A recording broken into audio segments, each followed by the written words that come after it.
Você já percebeu como, mesmo hoje, um jogador negro inglês ainda parece provar que ele é realmente inglês? Eles usam a camisa, fazem gols, levam a seleção pra frente. Mas quando erram, mesmo que seja por um detalhe, são os primeiros a serem julgados. Como se ainda existisse um asterisco invisível colado no nome deles. Ele é bom, mas... E o mais assustador é que isso não começou agora. Nos anos 60, o futebol inglês era quase 100% branco. Quando surgiam jogadores negros, a reação não era de celebração, era de estranhamento. Albert Johannesson, por exemplo, foi o primeiro negro a jogar uma final da FA Cup, em 1965, a competição mais tradicional do futebol inglês e talvez de todo o esporte. O Wembley inteiro estava assistindo, mas os jornais falavam dele como o africano que jogava diferente, como se fosse um convidado especial e não parte do espetáculo. Na mesma década, John Charles chegou a jogar pela base da seleção inglesa, mas ele nunca foi visto como um deles. Ele era o negro, o diferente. E isso não era só uma leitura do público. Era a maneira como a própria mídia tratava esses jogadores, com distância, exotismo, quase como peças decorativas num esporte que, para eles, ainda era feito por ingleses para ingleses. Aos poucos, nos anos 70, os clubes passaram a ter mais jogadores negros, mas o preconceito ele só mudou de lugar. Saiu das ruas e do silêncio e ele foi para a arquibancada. Paul Canoville, por exemplo, era jogador do Chelsea e foi vaiado pela própria torcida. Jogadores como Laurie Cunningham, Cyril Regis e Brandon Batson eram apelidados de The Three Degrees. Jogavam muita bola, mas mesmo assim eram perseguidos com cantos de macaco, bananas e ataques semanais da imprensa sensacionalista. E quando se falava deles na mídia, era sempre do mesmo jeito. Veloz, explosivo, atlético. Eles nunca eram inteligentes taticamente ou líderes de vestiário. As palavras diziam tudo, né? Os brancos pensam e os negros correm. E isso ficou impresso por décadas na forma de como o futebol inglês foi narrado. Mesmo quando esses jogadores tentavam mudar essa percepção. Como o John Barnes, que foi uma estrela do famoso Liverpool dos anos 80. A resposta era sempre na defensiva. Barnes teve bananas arremessadas em campo e um dos episódios mais simbólicos ele respondeu fazendo embaixadinhas com a fruta. Uma resposta muito elegante, mas que não apagava o absurdo que havia acontecido ali. Nos anos 90, a Premier League virou um espetáculo global, mas os padrões sociais e raciais continuavam firmes. Vou dar um exemplo pra você. Romário, que nem chegou a jogar na Inglaterra, ele virou símbolo do jogador incompatível com o futebol britânico. A imprensa britânica sempre se perguntou se ele conseguiria entender o que era a cultura inglesa. Agora, imagina quem era negro, nascido na Inglaterra e cresceu em Londres ou Birmingham. Ele precisava se provar 2 vezes, era como se sua cidadania sempre estivesse sob suspeita. E pô, a gente nem precisa ir muito longe, né? Como eu vinha falando, o Romário, que virou o rebelde do futebol brasileiro, ele virou caricatura na mídia inglesa.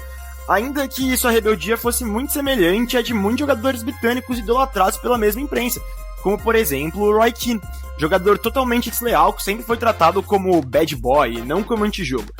A cor dele você já sabe, né? O Roy Keane, por exemplo, ele fez uma falta no Alfie Haaland, que é o pai do atacante do Manchester City, o Erling Haaland, que tirou ele dos gramados por muito tempo, e o próprio Alfie já disse que nunca conseguiu voltar a ser o mesmo jogador depois dessa lesão. Nos anos 2000 e 2010, com o crescimento ainda maior da Premier League, o racismo ficou mais sutil, mas ele ficou mais perigoso, porque ele parecia invisível. Um viés velado trazia o racismo disfarçado. Drogba, por exemplo, era forte como um touro, já Lampard era inteligente como um treinador. Esse Ian, um grande jogador, era um tanque, e o Gerrard era um cérebro. Veja a diferença. Para jogadores negros, o elogio era físico, para os brancos era mental. Isso não foi invenção de ninguém, é estatístico, tem dados disso. Diversos estudos acadêmicos e relatórios da própria Premier League já mostraram que existe sim um viés de linguagem na forma como os jogadores são descritos, analisados e promovidos pela imprensa. E então chegou a era das redes sociais, e com ela veio a ilusão de que o jogador poderia falar diretamente com o público. Mas o que era uma promessa de liberdade, na verdade, virou uma vitrine para o ódio. Na final da Euro de 2021, houve o ponto de ebulição, onde vários torcedores ingleses mostraram sua verdadeira face. A Inglaterra perde nos pênaltis em Wembley para a Itália. 3 jogadores erram os pênaltis: Marcus Rashford, Jadon Sancho e Bukayo Saka. Os 3 são negros. Em questão de horas, os perfis deles foram invadidos por uma avalanche de comentários racistas, emojis de macaco, ofensas pessoais, ataques à família. O mural de Rashford, que homenageava suas enormes atitudes como ser humano, como o pagamento de merenda de inúmeras crianças e refeições para diversos moradores de rua, foi pichado. Saka, que era menor de idade, uma promessa do Arsenal, teve que conviver com imagens obscenas e criminosas nas redes, o comparando a um macaco. A imprensa hesitou, alguns veículos deram espaço ao absurdo, outros silenciaram, mas o recado ele foi dado. Se der certo, você é um herói temporário, mas se você falhar, é só mais um negro sem preparo. E ano passado, em 2024, a história se repetiu com outro nome. Jude Bellingham, 21 anos, craque, decisivo, vivendo a melhor temporada da sua carreira. O homem que salvou a Inglaterra na fase eliminatória da Euro, marcando aquele golaço de voleio ou bicicleta e comemorando dizendo: quem mais? Quem mais poderia ter feito isso? E o que ele recebeu, né, da imprensa britânica? Foi chamado de arrogante, presunçoso, imaturo. Agora, imagina isso sendo dito sobre Jack Grealish, ou sobre Phil Foden, ou até mesmo Harry Kane. A gente sabe que não seria, né? Isso é um fato, porque vamos ver. O Grealish, por exemplo, ele custou 100 milhões aos cofres do Manchester City e nunca correspondeu a esse valor dentro de campo, além de estar sempre envolvido em polêmica fora dele. Mas a cobrança é algo bem abaixo, nunca vem realmente uma cobrança de verdade. Harry Kane perdeu um pênalti com chance de empatar o jogo nas últimas quartas de final da Copa do Mundo contra a França, e ele pouco foi cobrado quanto a isso. No mesmo jogo, o Marcus Rashford bateu uma falta nos últimos minutos da partida, que ele erra a falta, e ele foi mais questionado e criticado por errar essa falta do que o Kane foi por perder o pênalti. Parece que todo mundo esqueceu o que o Kane fez. Você consegue ver, né? Se o Kane não fosse branco, ele teria tomado um hate e uma pressão absurda. E pra dar um último exemplo, o Phil Foden na temporada 24 e 25, a última temporada, né, não jogou absolutamente nada perto do nível que um dia ele e o próprio Manchester City já apresentaram. E mesmo assim, ele nunca perdeu uma convocação, e comentaristas como Gary Neville sempre trataram ele como essencial para a seleção, mesmo ele jogando mal. Acho isso muito curioso, né, porque se ele não fosse branco, certamente ele não teria esse tratamento, com certeza. Isso tudo aconteceu e acontece porque quando um jogador branco mostra personalidade, ele é confiante, ele é firme, ele é líder. Agora, quando é o negro que faz isso, ele é difícil, ele é cheio de si, ele é estrela demais. E o que isso mostra, galera? Mostra que no futebol inglês, um jogador negro nunca é só um jogador, ele é um símbolo, ele é um alvo.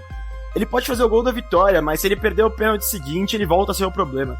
A mídia molda isso, a torcida absorve e o ciclo se repete. O Rashford criou programas de combate à fome infantil. Bellingham fala 4 idiomas e joga num dos maiores clubes do mundo. Na verdade, no maior, né? Ele é jogador do Real Madrid. Mas nada disso é suficiente quando você carrega no rosto uma identidade que o país ainda trata como quase inglesa. Enquanto a imprensa seguir decidindo quem é inglês de verdade, com base na cor da pele, o país vai seguir perdendo. E não é só no futebol, é na ideia de nação, né, que o país quer construir. Talvez o pior erro da seleção inglesa não seja tático, talvez ele seja moral. Porque do que adianta formar uma seleção, um time com os melhores nomes, se ainda não conseguem aceitar o que esses nomes representam? E talvez seja por isso que toda vez que a Inglaterra está prestes a vencer, ela mesma encontra um jeito de se sabotar. Não no campo, mas na forma de como ela escolhe seus heróis. E aí, galera, mais um vídeo aí com uma explicação rápida do que porque eu acho que a mídia britânica é pautada pelo racismo. Então eu espero que vocês tenham gostado, me comentem aí o que vocês acham que eu posso melhorar, se inscrevam no canal, deixem o like e valeu!